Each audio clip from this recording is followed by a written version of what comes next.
الحمدللہ رب العالمین والصلاة والسلام علی سید المرسلین اما بعد فاعوذ باللہ من الشیطان الرجیم بسم اللہ الرحمن الرحیم. پڑھیے الصلاۃ والسلام علیک یا رسول اللہ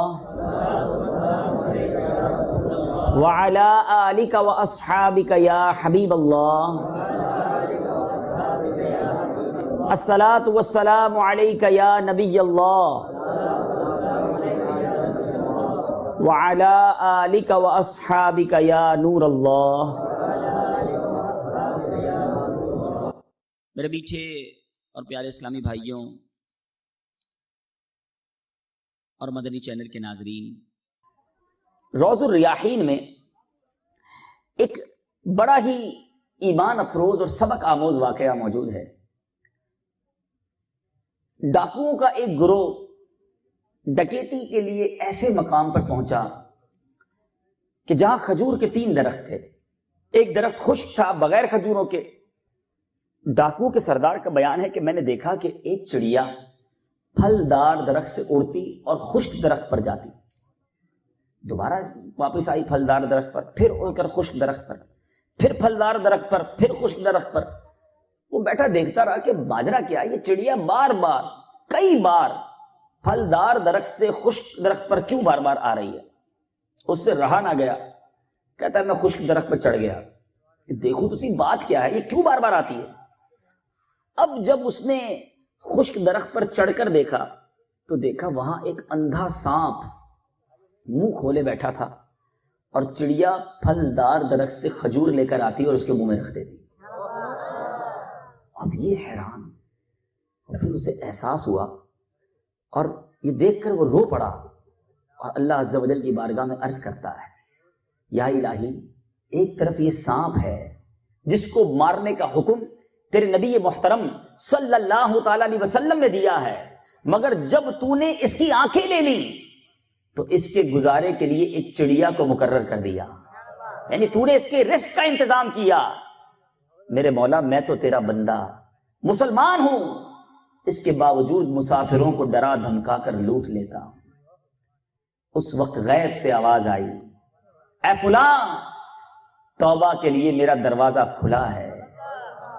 یہ سن کر وہ ڈاکو کہتا ہے میں نے تلوار توڑ ڈالی اور کہنے لگا یا اللہ میں اپنے گناہوں سے باز آیا، میں اپنے گناہوں سے باز آیا. پھر وہی غیبی آواز آئی، ہم نے تمہاری توبہ قبول کر لی ہے. جب یہ ڈاکوؤں کا سردار اپنے رفقا کے پاس آیا، اس کے ساتھی ڈاکوؤں کے پاس آیا تو آ کر کہنے لگا کہ میں نے تو اپنے رب سے صلح کر لی ہے، میں نے توبہ کر لی ہے. اس کے رفقا بھی کہتے ہیں کہ چلو ہم بھی اپنے مولا سے صلح کر لیتے ہیں. سب نے صلح کر لی، سچے دل سے توبہ کر لی. اور اب ڈاکوؤں کا وہ گروہ جو پہلے لوگوں کو ڈرا دھمکا کر مال لوٹا کرتا تھا، کہنے لگے چلو اب حج کو چلتے ہیں، اپنے رب کا گھر دیکھنے چلتے ہیں. توبہ کر لی. اب یہ پورا قافلہ سوئے مکہ روانہ ہو گیا. اب راستے میں ایک گھر آیا، وہاں ایک نابینا بڑھیا تھی. نابینا بڑھیا کے گھر کے پاس جب یہ قافلہ رکا تو وہ نابینا بڑھیا آ کر باہر پوچھتی ہے کہ تمہارے درمیان اس نام کا بھی کوئی شخص ہے؟ اور یہ نام تھا ڈاکوؤں کے سردار کا. ڈاکوؤں کا سردار حیران ہو گیا کہ میرا نام راستے کے اندر اس بڑھیا کو کیسے معلوم؟ تو اس سردار نے کہا ہاں میں ہی ہوں جس کا نام تم لے رہی ہو. وہ بڑھیا کیا کہتی ہے؟ کہتی ہے گھر کے اندر گئی اور کچھ کپڑے نکال کر لائی. کہا چند روز ہوئے میرے بیٹے کا انتقال ہو گیا ہے، یہ اسی کے کپڑے ہیں. بات دراصل یہ ہے کہ 3 راتوں سے متواتر مسلسل مجھے خواب میں نبی پاک علیہ الصلوۃ والسلام کی زیارت ہو رہی ہے. وہ بڑھیا کہتی ہے 3 راتوں سے سرکار دو عالم صلی اللہ تعالی علیہ وسلم کی زیارت ہو رہی ہے اور میرے آقا ارشاد فرماتے ہیں وہ آ رہا ہے، وہ آ رہا ہے، یہ لباس یہ کپڑے اسے دے دینا. اب ڈاکوؤں کے سردار نے وہ کپڑے پہنے، اس نیک آدمی کے کپڑے پہنے اور وہ لباس پہن کر اللہ کی بارگاہ میں مکہ مکرمہ حاضر ہو گیا. اے میرے میٹھے اور پیارے اسلامی بھائیوں، ذرا غور کیجیے کہ جب رب سے کوئی صلح کرتا ہے، مولا عز و جل سے جب کوئی معافی مانگتا ہے، کوئی سچے دل سے اپنے گناہوں سے تائب ہو جاتا ہے تو پھر رب کی رحمت اس کی طرح بڑھا کرتی ہے۔ اے میرے میٹھے اور پیارے اسلامی بھائیوں، اس ڈاکو نے تو توبہ کر لی، مگر میں جس علاقے میں آیا ہوں یہاں بھی ایسے لوگ پائے جاتے ہیں، ان ایریاز میں بھی ایسے لوگ ہوتے ہیں جو مسلمانوں کو ڈراتے ہیں، دھمکاتے ہیں، اغوا کرتے ہیں، ڈاکہ مارتے ہیں، کچھ چھوٹی چوریاں کرتے ہیں، کچھ بڑی چوریاں کرتے ہیں۔ نہ کرو ایسا، تھوڑے دنوں کی چاندنی ہے، پھر اندھیری رات ہے، اللہ سے معافی مانگ لو، اپنے رب سے سلو کر لو، اور وہ رب اتنا کریم ہے، سچے دل سے توبہ کر لو اور وہ معاف فرما دے تو پچھلے سارے گناہوں کو معاف فرما دیتا ہے۔ ذرا دیکھو تو صحیح نا کہ ڈاکوؤں کا سردار ہے، ابھی تو توبہ کی ہے، ابھی کوئی بڑی عبادتیں نہیں کی، مگر اللہ کی بارگاہ میں سلو کرنے کی برکت دیکھو کہ اب اس کا نام اس بڑھیا کو بھی معلوم ہو گیا۔ سرکار علیہ الصلوۃ والسلام زیارت کروا کر گویا لباس کا اہتمام کر رہے ہیں۔ اے میرے میٹھے اسلامی بھائیوں، کر لو اپنے رب سے سلو، چاہے کتنے گناہ کیوں نہ ہو گئے ہو، وہ بڑا کریم ہے، وہ بڑا رحیم ہے، اور رحیم مولا کے پیارے پیارے جو نبی ہیں وہ بھی کتنے کریم ہیں۔ ایک ایسا خوبصورت واقعہ، دیکھو رب کی رحمت کتنی بڑی ہے، ہم اس رب کی نافرمانی کرتے ہیں جو اپنے بندوں پر کتنا مہربان ہے۔ میرے آقا علیہ الصلوۃ والسلام نے ایک بار ایک وفد، ایک یوں سمجھیے کہ ڈیلیگیشن، ایک قافلہ وحشی کے پاس بھیجا۔ یہ وحشی کون تھا؟ ذرا غور کیجئے گا، یہ وحشی وہ تھا جس نے نبی پاک صلی اللہ تعالی علیہ وسلم کے بڑے مبارک چچا حضرت سیدنا حمزہ رضی اللہ تعالی عنہ کو شہید کیا تھا، اور اس نے اس بے دردی کے ساتھ شہید کیا تھا کہ آپ کے جسم سے آپ کا کلیجہ بھی نکال لیا تھا۔ میرے آقا بہت زیادہ روئے تھے، بہت غمزدہ ہوئے تھے سیدنا حمزہ رضی اللہ تعالیٰ عنہ کے انتقال پر، مگر دیکھو اپنے چچا کے قاتل کے پاس بھی اپنے صحابہ بھیج رہے ہیں کہ جاؤ وحشی کو بھی اسلام کی دعوت دے دو، اس کو بھی دعوت دو اسلام کی۔ چند صحابہ پہنچے اور وحشی کو اسلام کی دعوت دی۔ وحشی کیا کہتا ہے؟ کہتا ہے کہ آپ مجھے کیسے اسلام کی دعوت دے رہے ہیں، کیونکہ آپ تو فرماتے ہیں جس نے کسی جان کو قتل کیا یا شریک کیا یا زنا کیا، قیامت کے دن اس کے لیے عذاب دگنا کر دیا جائے گا۔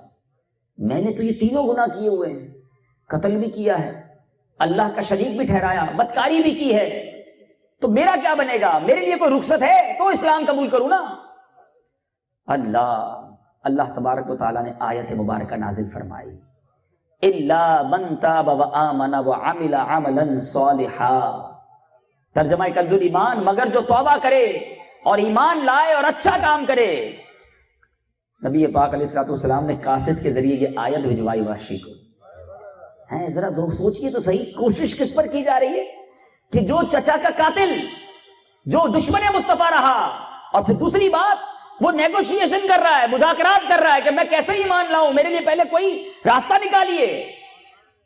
کہا جا سکتا تھا کہ ایک تو تجھ پر مہربانی کر رہے ہیں، تجھے اسلام کی دعوت دے رہے ہیں، اسلام میں آنے کی اجازت دے رہے ہیں، یہ تجھ پر کرم نوازی ہے، مگر وہ کہہ رہا ہے میری کوئی نجات کا راستہ ہو تو میں ایمان لاؤں۔ آیت بھیجی گئی۔ وحشی کیا کہتا ہے؟ کہتا ہے کہ یہ شرط تو بڑی سخت ہے۔ کیوں؟ اس میں دیکھیں اس آیت میں کیا فرمایا، مگر جو توبہ کرے اور ایمان لائے اور اچھا کام کرے۔ وحشی کہتا ہے میں ہو سکتا ہے اچھا کام نہ کر سکوں، پھر تو میری بخشش نہیں ہوگی، یہ تو شرط سخت ہے۔ اب کوئی اور رخصت ہو تو بتائیے۔ اللہ اللہ اللہ، رب عز و جل کی طرف سے ایک اور آیت نازل ہوتی ہے، اس آیت کو سنیے۔ ارشاد ہوتا ہے ان اللہ لا یغفر ان یشرک بہ ویغفر ما دون ذلک لمن یشاء، ترجمہ کنز الایمان، بے شک اللہ اسے نہیں بخشتا کہ اس کے ساتھ کفر کیا جائے، اور کفر سے نیچے جو کچھ ہے جسے چاہے معاف فرما دیتا ہے۔ اب بڑی زبردست نوید تھی، صحابی کو پھر بھیجا کہ جاؤ اب یہ آیت پہنچا کے آؤ۔ کہتا ہے اس میں بھی ایک جو اشکال موجود ہے کہ اللہ جسے چاہے بخشے، کیا معلوم میری بخشش نہ ہو، اس میں گارنٹی تو نہیں ہے بخشش کی۔ قرآن پاک کی آیت یہ فرمایا نا کہ رب جسے چاہے بخشے، گویا وہ مزید گارنٹی چاہتا تھا۔ ایک اور آیت کا نزول ہوتا ہے، رب کی رحمت دیکھو، ایک اور آیت کا نزول ہوتا ہے۔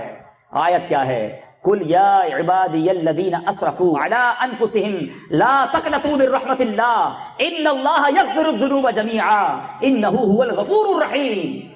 اور جب یہ آیت لے کر گئے تو وحشی کہتا ہے ہاں یہ ہماری بخشش کی گارنٹی ہے. چنانچہ وہ اور اس کے دوست حاضر ہوئے اور سرکار علیہ الصلوۃ والسلام کی بارگاہ میں ایمان لے آئے, مسلمان ہو گئے. اب صحابہ کرام دیکھ رہے تھے سارا معاملہ. عرض کی یا رسول اللہ صلی اللہ تعالی علیہ وسلم, کیا یہ حکم خاص انہی لوگوں کے لیے ہے؟ یعنی یہ جو برکت ہے, یہ جو گارنٹی ہے, یہ جو رحمت عام ہے, یہ صرف انہی لوگوں کے لیے ہے؟ میرے آقا علیہ الصلوۃ والسلام نے فرمایا یہ تمام مسلمانوں کے لیے ہے. اللہ تعالیٰ کی رحمت گویا برسنا چاہتی ہے. اے بندو تم اس کی رحمت کو نہیں پکارتے. اللہ تبارک و تعالیٰ کی بارگاہ میں سر جھکا لو, پکارو اسے, وہ بخشنا چاہتا ہے, وہ مہربان ہے. مگر بندہ ہے جو اپنے رب سے دور رہتا ہے, اپنے رب کو نہیں پکارتا, اسے ناراض کرتا ہے. پنجابی شاعر لکھتا ہے نا, جے میں ویکھاں عملہ ملے کچھ نہیں میرے پلے, جے میں ویکھاں عملہ ملے کچھ نہیں میرے پلے, جے ویکھاں میں رحمت رب دی بلے بلے بلے. عدل کرے تا تھر تھر کمبن اچیاں شانہ والے, مولا عدل کرے تے تھر تھر کمبن اچیاں شانہ والے, فضل کرے تے بخشے جاسن میں ورگے منہ کالے. میرے مولا کا عدل ہو پھر تو جواب نہیں بننا, لیکن اس کی رحمت ہوگی تو ہم جیسے گناہگار بھی بخشے جائیں گے. اے میرے میٹھے اور پیارے اسلامی بھائیوں, منقول ہے کہ حضرت سیدنا زید بن اسلم سے مروی ہے, پہلی امتوں میں ایک شخص بڑی عبادت کرتا تھا اور لوگوں کو اللہ عز و جل کی رحمت سے مایوس بھی بہت کرتا تھا. جب اس کا انتقال ہوا تو مرنے کے بعد کسی نے خواب میں دیکھا کہ وہ اللہ عز و جل کی بارگاہ میں حاضر ہے اور عرض کر رہا ہے, اے میرے رب میرے لیے تیری بارگاہ میں کیا اجر ہے؟ تو بارگاہ الہی سے جواب ملا, آگ. اس نے عرض کی مولا میری عبادتیں, میری ریاضتیں آگ. ارشاد فرمایا تو دنیا میں لوگوں کو میری رحمت سے مایوس کرتا تھا, آج میں تجھے اپنی رحمت سے مایوس کر دوں گا. لا تقنطوا من رحمت اللہ, اللہ کی رحمت سے مایوس نہیں ہونا ہے. وہ بڑا کریم ہے, وہ بڑا رحیم ہے, بس اس سے توبہ کر لو, اس کی بارگاہ میں رجوع لے آؤ. اے میرے میٹھے اور پیارے اسلامی بھائیوں, بعض اوقات لوگ کہتے ہیں میں بڑا گناہگار, میں بڑا خطا کار, میں نے بڑے گناہ کیے, اب توبہ کیسے کروں؟ یاد رکھیں ہمارے گناہ کتنے ہی کیوں نہ بڑھ جائیں, اللہ کی رحمت کے آگے کچھ نہیں ہے. نبی پاک صلی اللہ تعالی علیہ وسلم کا فرمان ہے, ابن ماجہ کی حدیث ہے, سیدنا ابو ہریرہ رضی اللہ تعالیٰ عنہ راوی ہیں کہ میرے آقا فرماتے ہیں اگر تم اتنی خطائیں کرو کہ وہ آسمان تک پہنچ جائے پھر توبہ کرو تو اللہ عز و جل ضرور تمہاری توبہ قبول فرمائے گا. توبہ تو کرو نا, سر تو جھکاؤ نا, پکارو تو اسے, وہ رب کی رحمت بہت بڑی ہے. میرے آقا مدینے والے مصطفیٰ صلی اللہ تعالی علیہ وسلم کا فرمان عالی شان ہے, بے شک اللہ عز و جل رات کے وقت اپنا دستے قدرت پھیلاتا ہے تاکہ دن میں گناہ کرنے والوں کی توبہ قبول کر لے, اور فرمایا دن میں اپنا دستے قدرت پھیلا دیتا ہے تاکہ رات کے وقت گناہ کرنے والوں کی توبہ قبول فرمائے, یہاں تک کہ سورج مغرب سے طلوع ہو. یاد رہے جب قیامت قریب آئے گی, آج تو سورج مشرق سے نکلتا ہے, مغرب میں غروب ہوتا ہے, مگر قیامت سے پہلے ایک دن ایسا آئے گا کہ جب سورج مغرب سے نکلے گا, اور یہ وہ دن ہوگا جب توبہ کا دروازہ بند ہو جائے گا. اس سے پہلے توبہ کا دروازہ کھلا ہے. مانگو اپنے رب سے, پکارو اپنے رب کو, اور اپنے رب سے معافی مانگ کر اپنے نیک زندگی کی طرف آ جاؤ. یہ اچھی بات نہیں کہ اس رب کی نافرمانی کی جائے, اس رحمان اور اس رحیم کو ناراض کیا جائے. اے میرے میٹھے اور پیارے اسلامی بھائیوں سنو, میرے رب کتنا رحیم ہے. منقول ہے حضرت سیدنا حسن رضی اللہ تعالیٰ عنہ سے مروی ہے کہ سرکار والا تبار ہم بے قصوں کے غم خوار مدینے کے تاجدار صلی اللہ تعالیٰ علیہ وسلم نے ارشاد فرمایا, اللہ عز و جل کی 100 رحمتیں ہیں, اس نے ایک رحمت اہل دنیا پر اتاری ہے.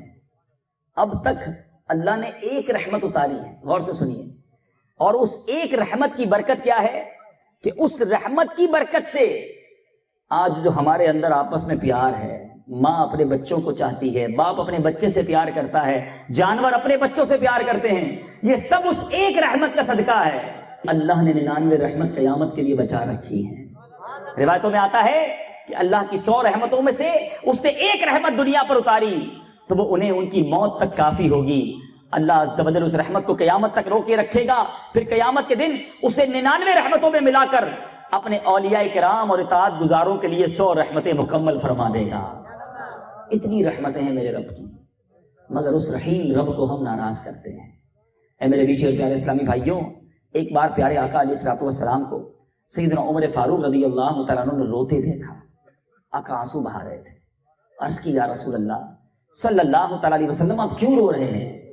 میرے آقا علیہ الصلوۃ والسلام نے جواب دیا، میرے پاس جبرائیل آئے اور مجھے کہا اللہ عز و جل کو حیا آتی ہے کہ وہ کسی ایسے شخص کو عذاب دے جو اسلام میں بوڑھا ہوا ہو۔ پھر اسلام میں بوڑھا ہونے والے کو حیا کیوں نہیں آتی کہ وہ اللہ عز و جل کی نافرمانی کرتا ہے؟ کیسی بات ہے کہ اللہ فرماتا ہے کہ مجھے حیا آتی ہے۔ میرے آقا نے فرمایا کہ اللہ کو حیا آتی ہے کہ کسی بوڑھے پر جو اسلام میں بوڑھا ہو اسے عذاب دے، مگر آقا فرماتے اس بوڑھے کو حیا کیوں نہیں آتی کہ وہ اللہ کی نافرمانی کرتا ہے۔ دیکھیں دنیا میں بھی کوئی ہمارے ساتھ بڑا بھلا کرے، ہمارا خیال رکھے، ہمارا کیئر کرنے والا ہو، ہماری ضرورتیں پوری کرے، ہم کیا کہتے ہیں یار یہ ناراض نہیں ہونا چاہیے، یہ بڑا شفیق ہے، بڑا مہربان ہے، میرا دوست ہے، کرم فرما ہے، محسن ہے۔ دنیا میں کوئی آپ کے ساتھ ایک بھلائی کر لے، آپ چاہتے ہیں وہ ناراض نہ ہو۔ جس رب کے اتنے احسان، اتنی عطائیں، وہ ناراض ہو جائے اس کی پرواہ نہیں؟ کیوں نہیں سوچتے کہ اللہ کو میں ناراض کر رہا ہوں؟ دیکھیں عبادت کرنے کے 2 طریقے ہیں۔ ایک تو یہ ہے کہ نماز اس لیے پڑھتا ہوں کہ نہیں پڑھوں گا تو عذاب ملے گا، گناہ اس لیے نہیں کرتا کہ کروں گا تو جہنم میں چلا جاؤں گا۔ ایک تو ڈر کے گناہ چھوڑنا ہے نا، اور ایک یہ ہے کہ نماز اس لیے پڑھتا ہوں کہ میرے مولا کا حکم ہے۔ خوف سے نہیں، پیار میں اللہ سے محبت کرنا سیکھو، رب سے پیار کرو، اپنے مولا سے پیار کرو، اور ڈر کر نہیں بلکہ اس کی محبت میں نماز پڑھو، اس کی محبت میں اس کی اطاعت کرو، تو اس کا لطف ہی اور ہے، اس عبادت کا مزہ ہی اور ہے۔ اے میرے میٹھے اور پیارے اسلامی بھائیوں اور مدنی چینل کے ناظرین، اللہ کی رحمت کی تو کیا بات ہے۔ ایک بار ایک اعرابی نے نبی پاک علیہ الصلوۃ والسلام سے سوال کیا کہ یا رسول اللہ بندوں کا حساب کون لے گا؟ پیارے آقا نے ارشاد فرمایا اللہ تبارک و تعالیٰ۔ کہا کیا خود حساب لے گا؟ پیارے آقا علیہ الصلوۃ والسلام نے فرمایا ہاں۔ وہ اعرابی مسکرانے لگا۔ پیارے آقا علیہ الصلوۃ والسلام نے پوچھا مسکرا کیوں رہے ہو؟ تو وہ کیا کہتا ہے کہ کریم جب کسی پر قدرت پاتا ہے نا تو معاف کر دیتا ہے۔ بس پھر مجھے ٹینشن نہیں ہے۔ گویا وہ یہ کہنا چاہ رہا ہے کہ اگر کریم نے حساب لینا ہے تو کریم جب کسی پر قدرت پاتا ہے تو معاف کر دیتا ہے، اور جب حساب لیتا ہے تو درگزر فرما دیتا ہے۔ تو پیارے آقا علیہ الصلوۃ والسلام نے فرمایا اعرابی نے سچ کہا، جان لو اللہ عز و جل سے بڑا کریم کوئی نہیں، وہ سب کریموں سے بڑھ کر کریم ہے۔ ایسے کریم مولا کے بندے ہیں ہم۔ سیدنا عمر بن خطاب راوی ہیں اور پیارے آقا علیہ الصلوۃ والسلام کی خدمت میں قیدیوں کو لایا گیا۔ اس میں ایک عورت بھاگ رہی تھی، اس نے ایک قیدی بچے کو اٹھایا، سینے سے لگایا اور دودھ پلانے لگی بڑی محبت کے ساتھ۔ پیارے آقا علیہ الصلوۃ والسلام نے صحابہ سے فرمایا اس عورت کو دیکھو اور ذرا بتاؤ کیا یہ عورت اپنے بچے کو جہنم میں ڈال دے گی؟ عرض کی گئی اللہ کی قسم نہیں ڈالے گی۔ تو پیارے آقا علیہ الصلوۃ والسلام نے فرمایا اللہ عز و جل اپنے بندوں پر اس سے کہیں زیادہ رحم و کرم فرماتا ہے جتنی یہ عورت اپنے بچے پر مہربان ہے، یعنی اس قدر مہربان مولا ہے۔ مگر آج صبح سے لے کر شام تک اے میرے صحبت پور میں رہنے والے عاشقان رسول غور کرو، صبح سے رات تک ہم کیا کرتے ہیں؟ اللہ کی مانتے ہیں یا شیطان کی مانتے ہیں؟ جو مہربان ہے، جو رحیم ہے، جو کریم ہے، جو عطائیں دینے والا ہے اور جس نے بخشنا ہے، اس کی نہیں مانتے، شیطان کی مانتے ہیں، جو اللہ کا دشمن ہے، جو ہمارا دشمن ہے۔ قرآن کہتا ہے اِنَّهُ لَكُمْ عَدُوٌّ مُبِينٌ، بے شک شیطان تمہارا کھلا دشمن ہے۔ مگر آج ہم اللہ کی نہیں شیطان کی مانتے ہیں۔ آپ کہیں گے جناب شیطان تو ہمارا دشمن ہے، چلے میں آپ سے ایک سوال کرتا ہوں، دشمن کی کوئی بات مانتا ہے؟ ہم نے تو اسے دوست بنایا ہوا ہے، اور ایسا لگتا ہے سب سے پکا دوست بنایا ہے، کیونکہ پکے دوست کی بات تو بندہ ساری باتیں مانتا ہے۔ صبح اٹھتے ہیں فجر کی نماز کے لیے ہمیں فرمان ہے رب کا، شریعت کہتی ہے فجر پڑھو، شیطان کہتا ہے سو جاؤ، ہم نہیں اٹھتے، فجر چلی جاتی ہے، کس کی مانی؟ شیطان کی۔ پھر اس اٹھنے کے بعد جب باتھ روم میں گئے، شیطان کہتا ہے کہ پیارے آقا کی سنت داڑھی نوچ کر گندی نالی میں بہا دو۔ ہم نے شیطان کی مانی اور میرے آقا کی سنت کو چہرے سے نکال دیا۔ اب باری آئی لباس پہننے کی۔ ایک طرف تو عشق یہ کہتا ہے کہ نبی پاک کی سنتوں والا لباس پہنو، شیطان کہتا ہے انگریزوں والا لباس پہنو، آقا کے دشمنوں والا لباس پہنو۔ شیطان کی مانی، لباس بھی وہ پہنا، رحمان کی تو نہ مانی۔ ظہر کا وقت ہوا، نماز قضا ہو گئی، کس کی مانی؟ شیطان کی مانی۔ مارکیٹ میں گئے، دکان پر گئے، بازار میں گئے، عورتوں کو سامنے سے گزر رہی ہیں، شیطان کہتا ہے دیکھ لے، فلم دیکھ لے، گانے سن لے، کس کی مانی؟ شیطان کی۔ جھوٹ بول لے، کس کی مانی؟ جھوٹ بول کر شیطان کی۔ یعنی صبح سے لے کر شام تک اگر آپ گنتی کرو نا تو شاید ہم پورے دن میں ماں باپ کی اتنی نہیں مانتے، اپنے گھر والوں کی اتنی نہیں مانتے جتنی شیطان کی مانتے ہیں۔ سوچئے رحمان کو کیا جواب دو گے؟ بندے رحمان عز و جل کے مانتے شیطان کی ہو، دینے والا وہ، رزق اس کا کھاتے ہو مانتے شیطان کی ہو، ہمیں سانس دینے کے لیے ہوا اس کی مانتے شیطان کی ہو، ہمیں دنیا بھر کی نعمتیں عطا کرنے والا وہ ہے اور مانتے شیطان کی ہو۔ یہ کیسی زندگی ہے؟ آج تو مان رہے ہو شیطان کی، آپ کو پتا ہے شیطان کیا منوانا چاہتا ہے آپ سے؟ مرتے وقت شیطان یہ منوائے گا، کوشش کرے گا کہ مسلمان اپنے ایمان سے ہاتھ دھو بیٹھے۔ اس دن کیا کرو گے؟ اس دن بھی مان لو گے شیطان کی؟ اور معاذ اللہ اگر کفر پر موت آ گئی تو پھر کیا کرو گے؟ آج نہ ماننے کی عادت ڈالو، آج پریکٹس کرو کہ شیطان کہے نماز نہیں پڑھنی، میں نے کہنا نہیں، میں رحمان عز و جل کا بندہ ہوں، میں نے پڑھنی ہے۔ شیطان کہے حرام کما لے، میں کہوں نہیں، میں رحمان عز و جل کا بندہ ہوں، میں نے حرام نہیں، تھوڑا ہے مگر حلال کمانا ہے۔ شیطان کہے دیکھ لے بے حیا عورتوں کو، کر لے بے پردگی، دیکھ لے فلمیں ڈرامے، میں نے کہنا ہے نہیں، میں رحمان عز و جل کا بندہ ہوں، میں آنکھیں جھکاؤں گا مگر بے حیائی نہیں دیکھوں گا۔ شیطان کہے سن لے بری باتیں، سن لے میوزک، میں کہوں نہیں، میں رحمان عز و جل کا بندہ ہوں، میں حرام سننے کے لیے مولا نے کان نہیں دیے، سنوں گا تو تلاوت سنوں گا، نعت شریف سنوں گا، بری باتیں نہیں سنوں گا۔ جو بندہ شروع سے شیطان سے لڑائی لڑ رہا ہوگا نا، نہ ماننے کی عادت ہوگی، اب جب مرتے وقت شیطان سامنے آئے گا اور کہے گا مان لے میری، کہہ دے اللہ ایک نہیں ہے، کر لے کفر، لیکن اس نے تو ساری زندگی شیطان کی نہیں مانی تھی، وہ مرتے وقت بھی نہیں مانے گا، کلمہ پڑھ کے قبر میں چلا جائے گا۔ فیصلہ آپ نے کرنا ہے کہ روز جو شیطان کی مان رہا ہے، ارے وہ تو عادی ہو گیا شیطان کی بات ماننے کا، مرتے وقت بھی کہیں مان نہ لے اور ایمان ہاتھ سے نہ چلا جائے، اور جس کا ایمان چلا گیا ہمیشہ ہمیشہ کے لیے بربادی اس کا مقدر ہو جائے گی۔ خدا را اس نعمت کی قدر کرو، اللہ نے ایمان دیا ہے، اس ایمان کی قدر کرو، اور اللہ سے دعا مانگتے رہو کہ میرے مولا ہمارے ایمان کی حفاظت فرما، کہ جس کے پاس ایمان نہیں اس کے پاس کچھ بھی نہیں۔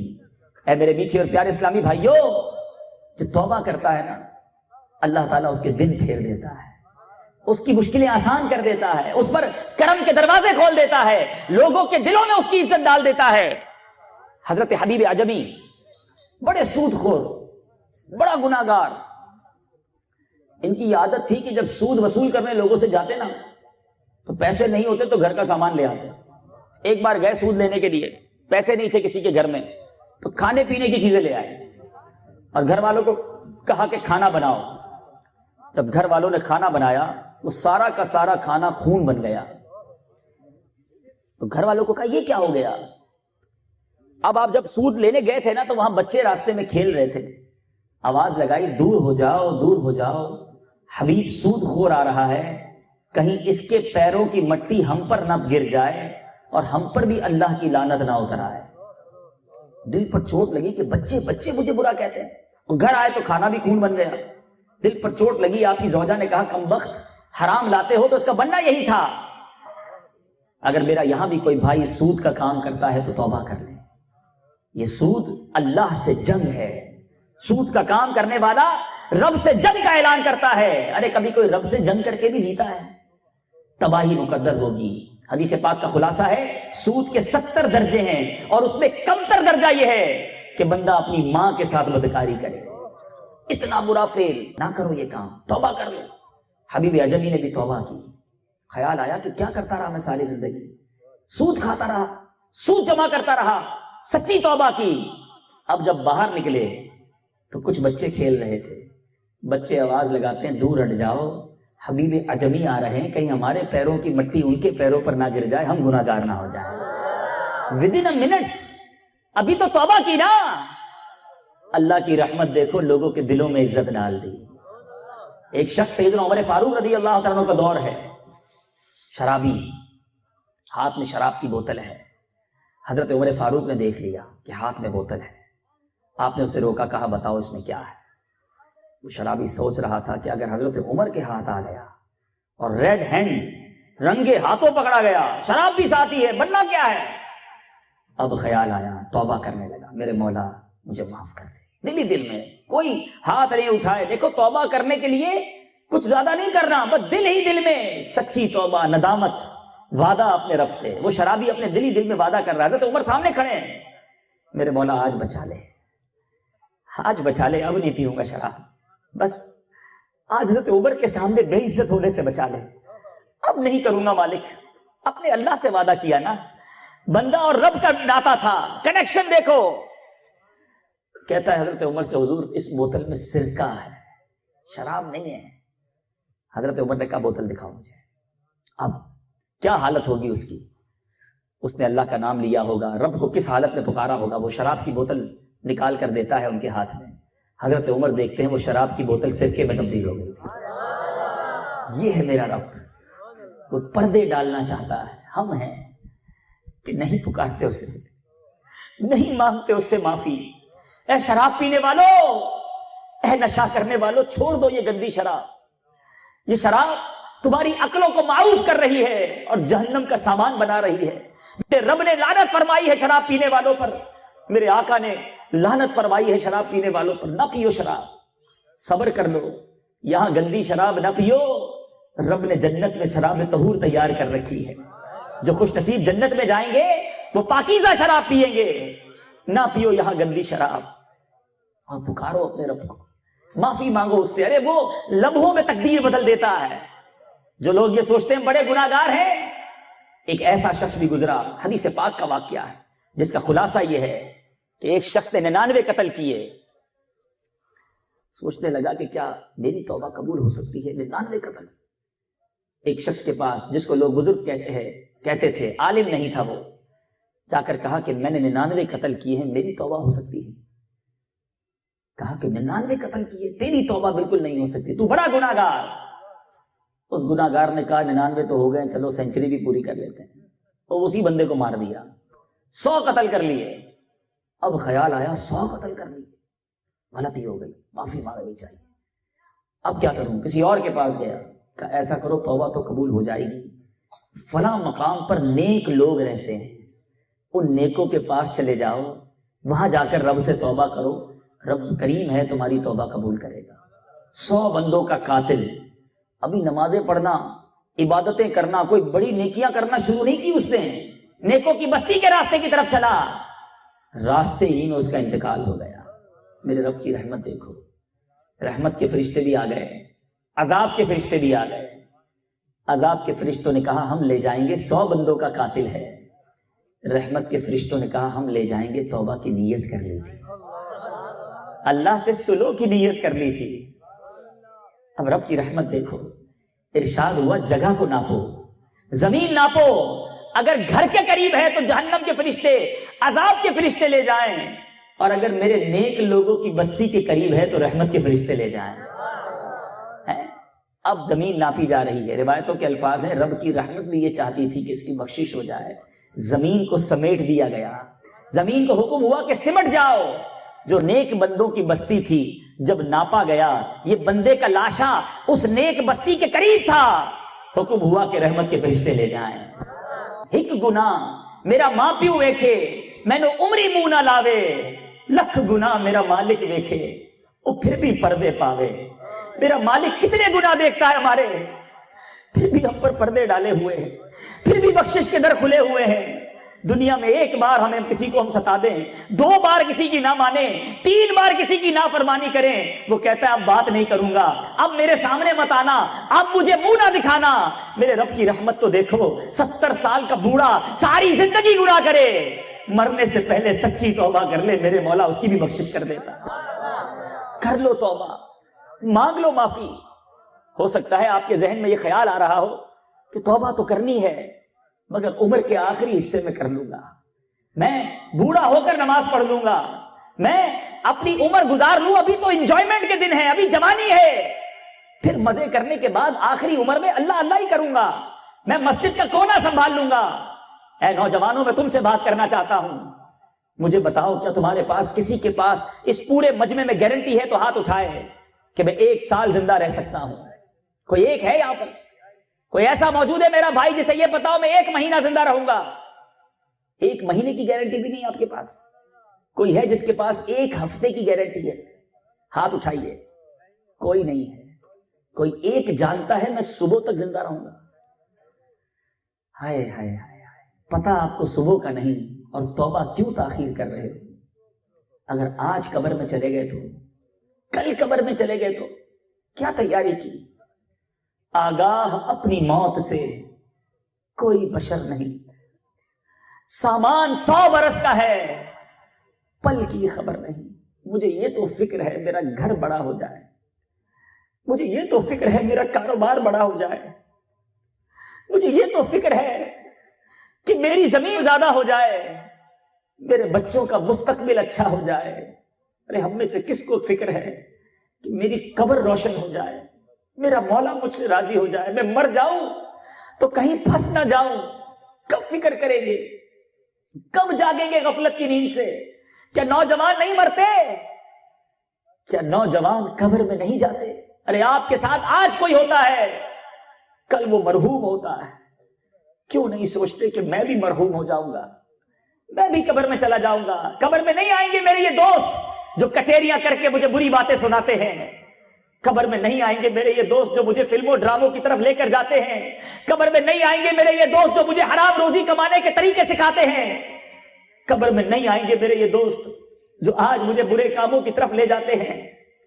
اللہ کو ناراض کر کے زندگی گزارنے والا جب قبر میں جائے گا، سنو میں اس آقا کی حدیث سنا رہا ہوں جس کا کلمہ میں نے پڑھا ہے اور آپ نے پڑھا۔